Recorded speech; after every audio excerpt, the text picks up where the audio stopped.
Welcome to my YouTube channel. My name is LHratio. I'm a fertility nurse and a staff nurse midwife. Today, I'll be taking us on the topic Polycystic Ovarian Syndrome, known as PCOS. Please, if today is your first time of watching my video, kindly hit the like button and subscribe to my YouTube channel.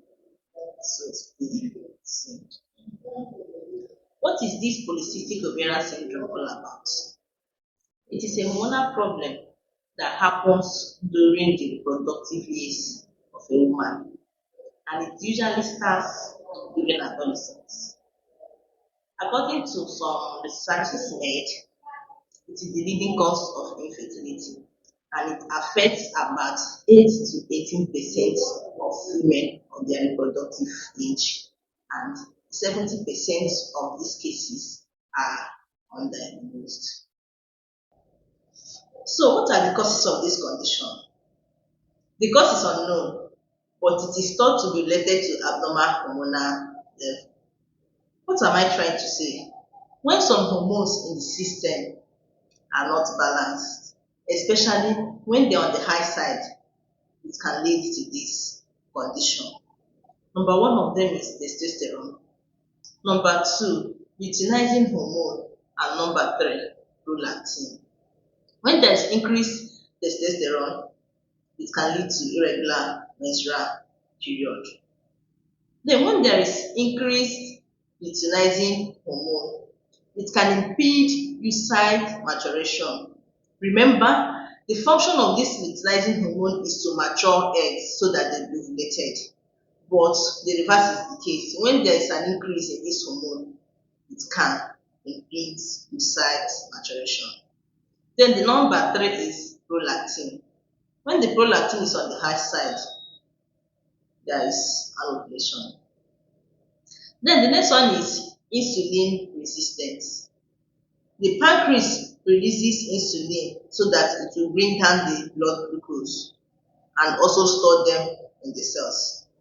But when these cells becomes insensitive to this insulin, the pancreas will release more insulin to bring down the glucose level. And when there is much insulin in the blood, it can cause hyperandrogenism, thereby causing anovulation. Because when the androgen is on the high side, it works directly on the ovaries within ovulation. The next one is genetics. There are some people that this runs in their family. Maybe your mother or your sister might be having it. So it's expected that there's a possibility of you having it. Even if you don't have it in the next generation, it might come on. So let's discuss about the signs and symptoms of this condition. It differs from person to person. That is, what I might be experiencing might be different from what you're experiencing. But everything still boils down as the hormonal imbalance because they are the major contributor to these signs and symptoms. Number one is irregular period. You might be seeing your period 4 or 5 times in a day.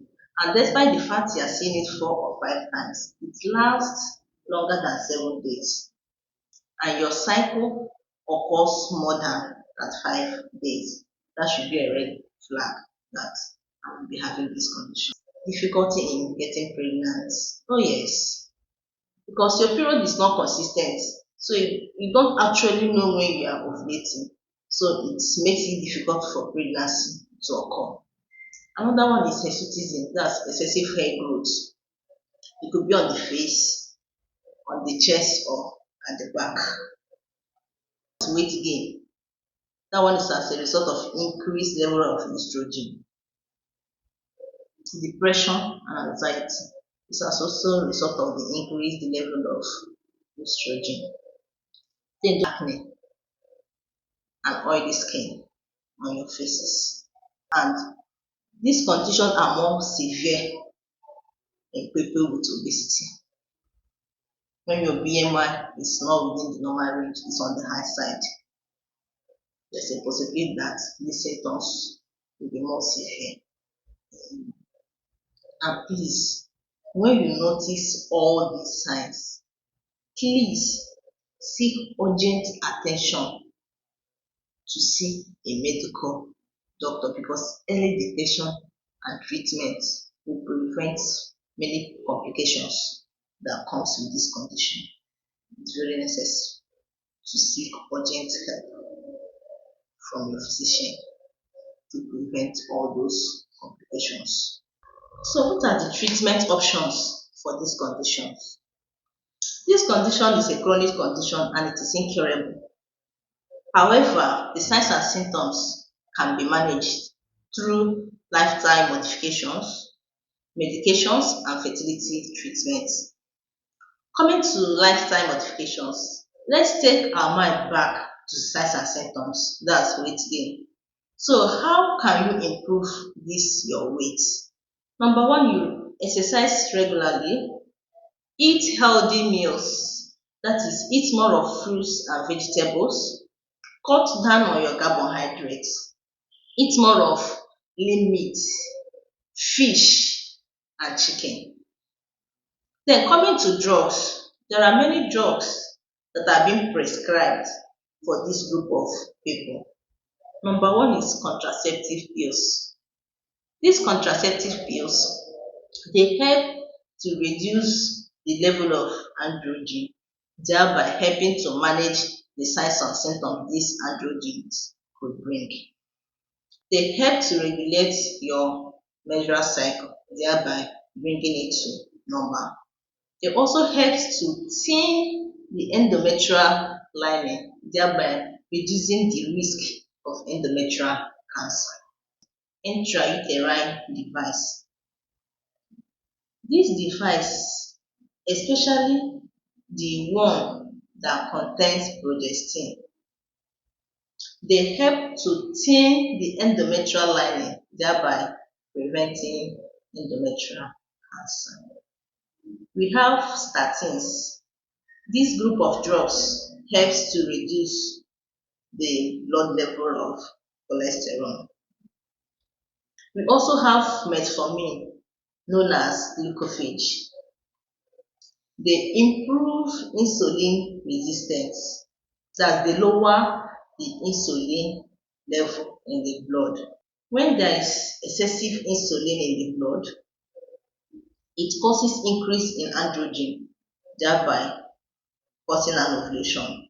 But this metformin, that's glucophage, they reduce the level of insulin in the body.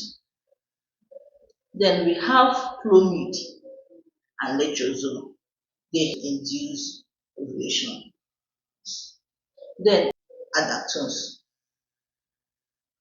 These adaptones also helps to reduce the level of androgen in the body. Although they are diuretics, but when given to people with this condition, their function is to reduce the level of androgen in the body. These drugs, they are contraindicated, this adaptone, in pregnancy, even when you're expecting to get pregnant, because they can cause birth defects. Then coming to fertility treatments, we have the gonadotropins, that's the follicle stimulating hormones and the luteinizing hormones. They are being given to help to stimulate the ovaries, thereby leading to ovulation. How can you diagnose this condition? Number one is through the signs and symptoms. When you notice some signs and symptoms mentioned previously, your mind should be telling you, I might be having this condition. Blood test. When a hormonal profile test is being carried out, those hormones mentioned earlier will be very high. Ultrasound scan.